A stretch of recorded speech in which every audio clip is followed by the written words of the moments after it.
Welcome to Strung Out, the podcast that looks at life through the lens of an artist. Your host is the artist, writer, and musician, Martin Lawrence McCormack. Now here's Marty. Hey, welcome to Strung Out. And scooch over just a tiny tad. I have with me today, I thought we would do something kind of fun. Had an interesting week in that my hard drive crashed, and so trying to get elements back for the show and everything has been kind of a struggle. But rather than concentrate on the news of the day, I thought we would talk with an expert on an artist from the past. I'm not an expert. So here is Aine McCormack, and I want you to talk about, you had an artist to pick at school, right? Yeah. And who was the artist that you chose? I was kind of rushed about it. I was being rushed because we didn't have a lot of time to choose. Speak real loud. I was being rushed, so I didn't really have a lot of time to choose, so I just chose Frida Kahlo.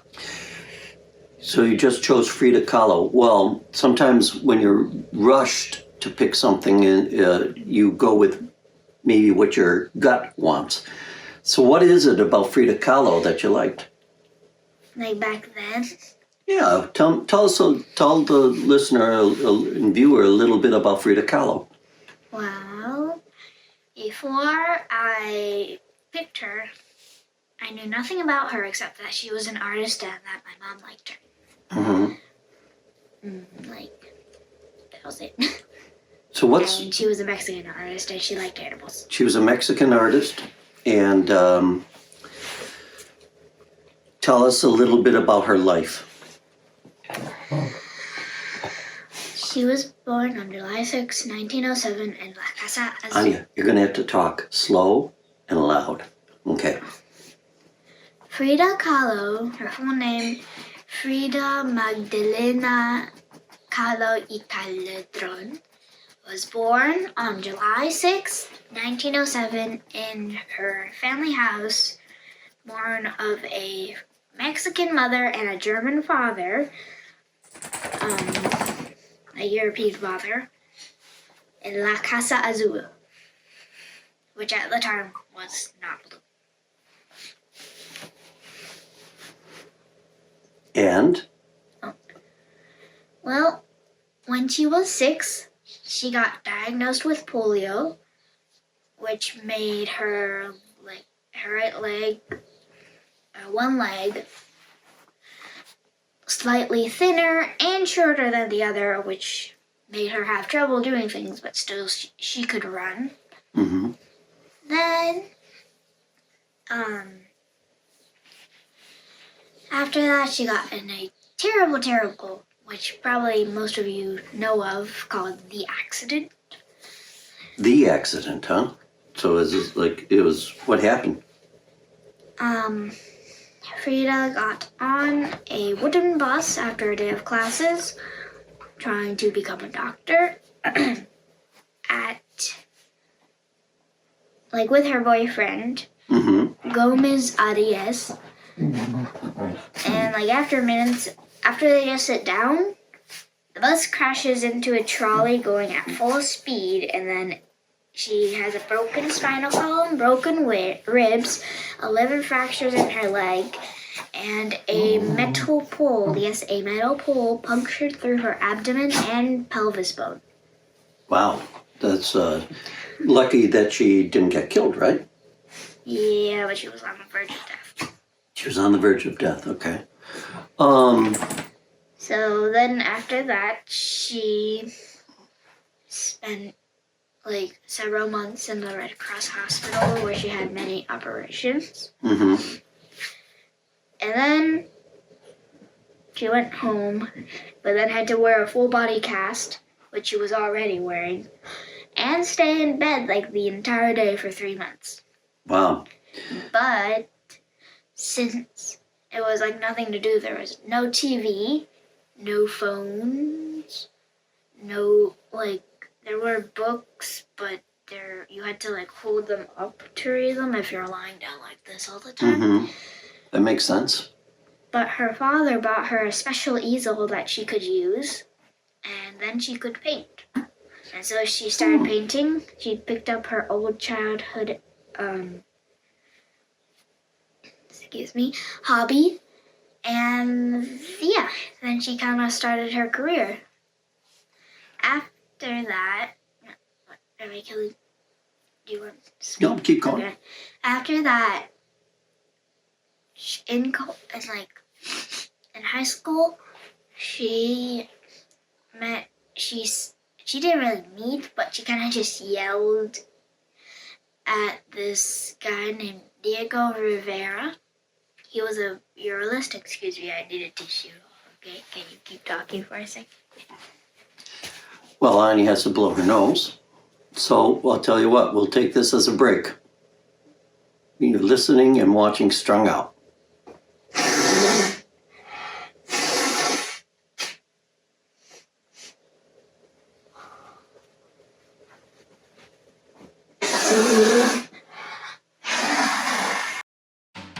Hey, want to show your support of Martin's artist endeavors? Buy Me a Coffee is an online site that makes supporting Marty easy. In just a few taps, you can make a payment of any amount, and no account is needed. You can also decide to become an ongoing supporter. Go to martinmccormack.com and click on the words Support Martin. Let's help Martin keep it all caffeinated.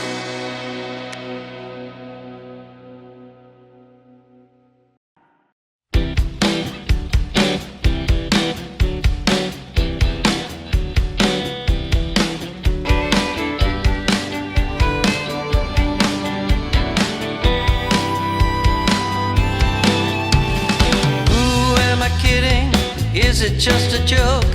Can it be all I made was made to be broke? I'm whistling in the dark. What is the purpose? Should I even care? Do I make a difference? Anybody there? Whistling in the dark.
Ships on the rocks while I spend the night whistling in the dark. All I want is to feel love. All I need is joy. Or will I be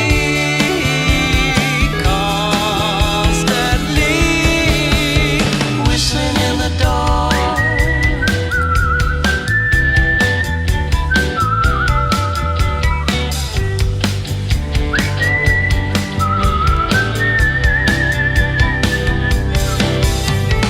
When I'm dead, who'll remember me? What will I leave behind, or will there just be whistling in the dark? Who am I kidding? Is it just a joke? Can it be all I've made was made to be broke? What is the purpose? Should I even care? Do I make a difference? Anybody there? Can you tell me? Do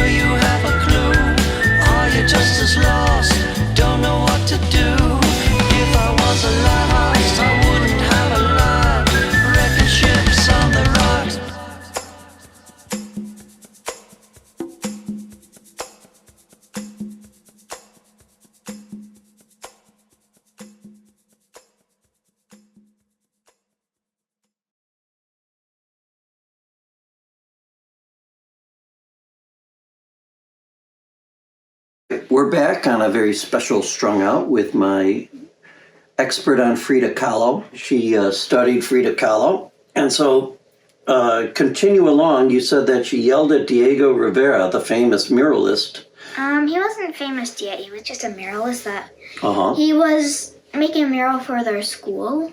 Oh, okay. And she yelled, "Hey, fatso," to him. Wow. So she And they didn't very like him much. didn't like him at all. Okay. Okay. Then later, she joined the Mexican Communist Party Mm-hmm. in 1929 Okay. or 1927. I cannot remember. Yes, 1929. Then, she then did actually meet Diego Rivera because she wanted him to look at her art that she made and give her his strongest opinion. Then she was introduced to the communist of Mexico, like the cool guys, by Diego. Mm-hmm. And in 1929, this was in 1927. Sorry, I'm messing up my facts. So in 1929, then Diego and Frida got married, and Diego's career grew a lot. So they traveled on ship Mm-hmm. from Mexico all the way to New York. Okay. And from then on, they kept traveling to different places, and they didn't even go to Mexico anymore, really. It was just always this new place, this is where we're gonna leave. This new place, this is where we're gonna leave. Which made Frida, even though it was good for Diego's career, for Frida, it wasn't so much. She was only famous for being Diego Garcia's wife. Diego Garcia. Diego Rivera's wife. Yes, for only being his wife because of his murals. But she wanted to work on her own art, but she couldn't. She was trapped. She was in a cage. In a different world. She couldn't do anything. And So what happened? How did she did accomplish art eventually, right? they divorced in 1930 something. They Oh. divorced. Okay, I didn't know they divorced. Okay. Mhm. All right. And then she stayed in New York, or she traveled to New York. They were somewhere else, LA. And she heard her first solo exhibit. Thank you. Exhibition, yeah. And featuring her own art, and it was her first big thing by Ala Rives. That's his last name, or first name. I can't remember his second. But he took interest in her self-portraits and other art. Okay, so she found somebody that found her interesting as an artist. Yeah. And that's always important, right? To have somebody that sees in somebody's art value, right? Mm-hmm. Okay. So, after that, Frida had the once-in-a-lifetime chance to be rid of this jerk that was named Diego, the big fat toad that he was, and be her own woman. But love made her do a stupid thing. So she remarried Diego. Wow. I think her mother was thinking the same thing she said at the first time. She said, "It is like a dove marrying an elephant." Except Frida said that Diego was more of a toad, a big, fat, miserable toad. So why did she remarry Diego Rivera? I guess love. Okay. Honestly. So she was certainly in a relationship that was tumultuous, right? Do you know what tumultuous is? Problematic, Yes. right? Yes. Okay. They had many fights. blah, blah, blah, blah, blah. Oh, yes. I'm just remembering facts. she quoted when they divorced that there have been 2 great accidents in my life. One was the trolley, and the other was you, Diego. You were by far the worst. Wow. Wow, that's amazing that she said that to him when they divorced the first time, but then she turned around and married him. Yeah. So what happened with her and Diego? Now they're married, and was she an artist at this point in her own right? Yes. She heard her last... This is just... I'm just jumping from here to there. Sure, that's okay. Well, her father dies Mm-hmm. in 1949, something like that, 1948. It was quite sudden and painful for Frida since she loved her father quite dearly. Mm-hmm. And her mother died a couple of years before, so it was... Kind of a big blow, sure. Yes. And so they moved back to La Casa Azul, and now they are living there, except Diego goes on, still uses the house in America to be a studio. So, like, Mm-hmm. going to Mexico, going to America, going to Mexico, to America. Over the course of, like, 3 months every single month, which is probably not so Was he faithful to her? Oh, Or no. was he cheating on her then? Yeah, my school doesn't want any of the bad stuff, honestly. Like, Mhm. any of the, Well, that makes sense. adult stuff. Sure. But, yes, the timelines say from the internet that Diego was quite not faithful, but also Frida was not faithful to him either. Ah, So there was much cheating. Much cheating going on. Yes, but, it's just interesting thing. While Diego only cheated on Frida with women like her sister, which is pretty bad. Frida did not, she did not only cheat on Diego with men, but also women, so that was a little bit interesting for me to learn. Yeah, there's a term for that, right? Bisexual. Bisexual, all right. So Frida Kahlo, very complicated person, right? Before we take a break, I just want to ask, what happened in her latter part of her life then with her art? Did she ever attain the status she craved as an artist? What does that mean? Was she recognized for being an artist in her own right? Not so much. She was, but then she wasn't by some people. Mm-hmm. Some people thought, oh my gosh, this art is beautiful. Some people are like, you have a unibrow and you have a mustache. Get out of town. You're not beautiful.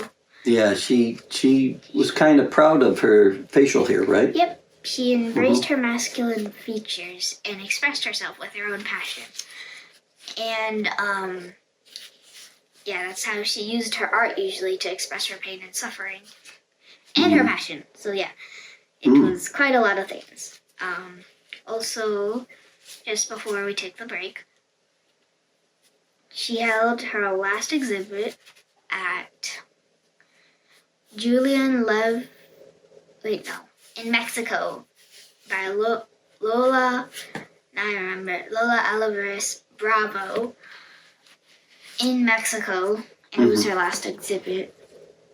And then, featuring her own art, nobody expected her to come. This is the thing, nobody expected her to come. Except, she turned up in her own canopy bed because she couldn't move, her leg amputated, but she still turned up in her own canopy bed, and everybody was like, wow, this artist is pretty really dramatic. serious. So she was there at her exhibition in a canopy bed. Very kind of reminds me of somebody like Queen Elizabeth or something. Kind of weird, Don't you think that's kind of odd? I think that she was very brave. Very brave. She wasn't going to run her own exhibit without her. Okay. Well, let's take a little break, and when we come back, I just want to ask very quickly what it is about her that you find important. Okay. You're watching Strung Out, and you're listening to Strung Out with Anya our expert on Frida Kahlo. We'll be right back. All right.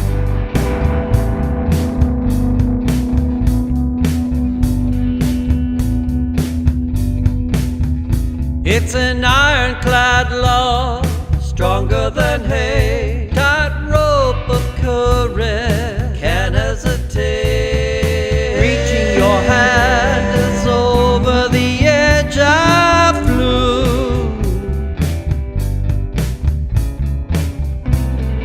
You got me, and I got you.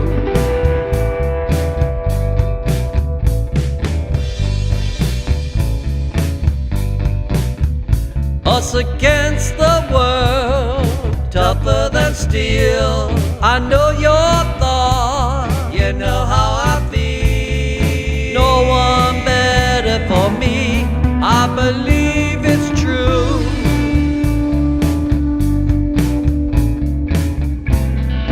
You got me, and I got you.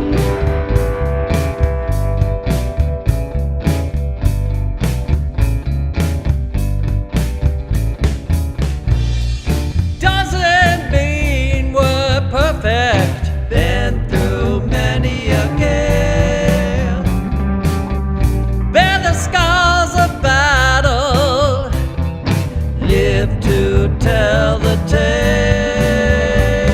The bond we made is never finished, that's a secret too. You got me, and I got you.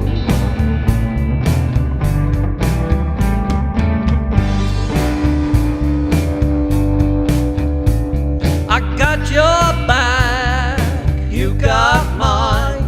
We'll take the flag, we'll come out fine. It's an ironclad love, 1 out of 2.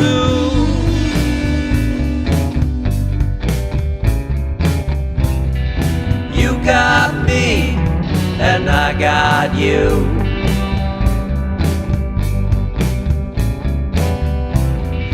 You got me, and I got you.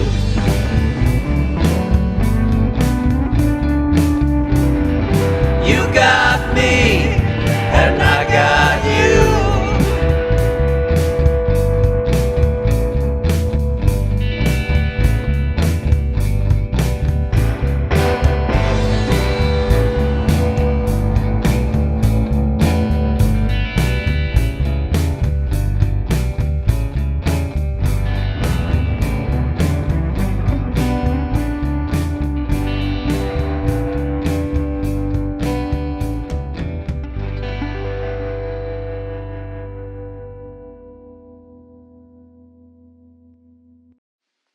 Hello, this is Polly Chase, presenting artwork by Martin McCormick. This painting, titled Dude, features a mountain range that holds a special place in Marty's heart. On the canvas, which measures 20 by 24, we see the Tetons rising in the hazy distance of a view from an abandoned dude ranch just outside Jackson Hole, Wyoming, near Marty's parents' old place. The cool blues and violets of the background complement the buttery yellow foreground. These colors pass the viewer's attention back and forth along the horizontal plane, while the decaying Model T sinks into that scrubby landscape from which the majestic peaks punch upward along the vertical plane. It's a quiet yet very moving scene, both artistically and emotionally. It pulls the imagination into a human story waiting to be told, one witnessed by rock that is millions of years old. To explore this painting and more of Marty's artwork, go to martinmccormick.com. All right, and we're back talking about an artist, a famous artist. What is it that you like about her paintings? I think it really shows how she expressed herself and her passion, and how, well, it's like they show many different things. And it really usually is her suffering or her passion. And I know I'm saying this a lot, but like, it's like she kind of took her own heart and ripped it out. Like, Took her heart out and put it out for everyone to see. yeah. Really important And as an artist, right? She didn't hide anything except for her leg. Because I think she might have been a little embarrassed. That's why she wore the long skirts. So she showed the world through her art who she was, and that she was a person that she had a lot of pain and sadness in her life, right? So that made things difficult, but she was able to deal with that by putting it out on her canvas, right? Painting it. What were her themes were very Mexican, right? Can you talk a little bit about that? There was one painting, though, this is connected to it, where it's titled Los Dos Fridas, so the two Fridas. And it shows Frida in her semi-bright Mexican clothes, then in a white European clothes, and it kind of shows her torn parts between her European side and her Mexican side, because like her European side was Germans, so like white Germans, and her other side was Mexican or Spanish, and they did not go together so well. Like there was some things about slavery with that. So she was a little bit torn about it, and she felt like kind of weird because it's like. Is that the painting that sticks out the most in your mind? The two Fridas? There's many paintings that stick out in my mind, and I haven't even seen them all. There's 55 self-portraits. Wow. 100 plus pictures or paintings of friends and family, and like 12 or more sketches of just different scenes and that. What is it about an artist that paints that you find most interesting? their style of painting. Do you think that as an artist, your life kind of continues on after you're finished on this planet? Oh, wow. Yes. Big yawn on that one, guys. Yes. Yes? Okay. I love the short answers. Well, I think we should leave it at that for this week. But there's one more thing. Oh, She made a last appearance at Guatemala to fight for Mexican rights, and then she died at age 47. And it was a little bit blurry for me to see how she died. Like some people were saying it was overdose of medicine, other were saying that she just died of pain and bronchopneumonia. But she did die at age 47, which is sad. it is sad, but then again, too, she accomplished a lot in 47 years of living, right? And she wrote in her diary, this is something like it. Not exactly, but something. Paraphrase, yeah. I joyfully await the exit and hope to never return. So after all of that cruel thing, all of the cruel things that fate gave her in her life, with all the pain and suffering and tears, if she wasn't born, then many Mexican, especially Mexican women artists and women artists in general, couldn't have the strong, brave that she had in her heart and express themselves and their passion if she didn't show that men do not have rule over women. We still have that problem today, right? Yes. We live in a world where we still have parts of the world where men dominate women. So she really was a champion, right? For women's rights. Pretty cool. I think you chose the right artist. Yes, and if I didn't chose her, then I wouldn't get to learn about hers. If you hadn't chosen her, you wouldn't have been able to learn about her. Well, we hope you learned something here today, too, on Strung Out. I did. And I want to thank you, Anya, for doing so much research on Frida Kahlo. And you had to dress up like her for your school. And I think that's just totally cool that you got yourself so immersed into an artist and you understand the meaning behind not only her work, but who she is, what she stood for, and why she's such an important artist. So thank you, guys. And we're going to be back next week, hopefully with some interviews, getting everything going again. And that's it for now. Bye-bye. Bye-bye. Thank you for listening. For more information about this show or a transcript, visit martinmccormack.com. While there, sign up for our newsletter. See you next time on Strung Out.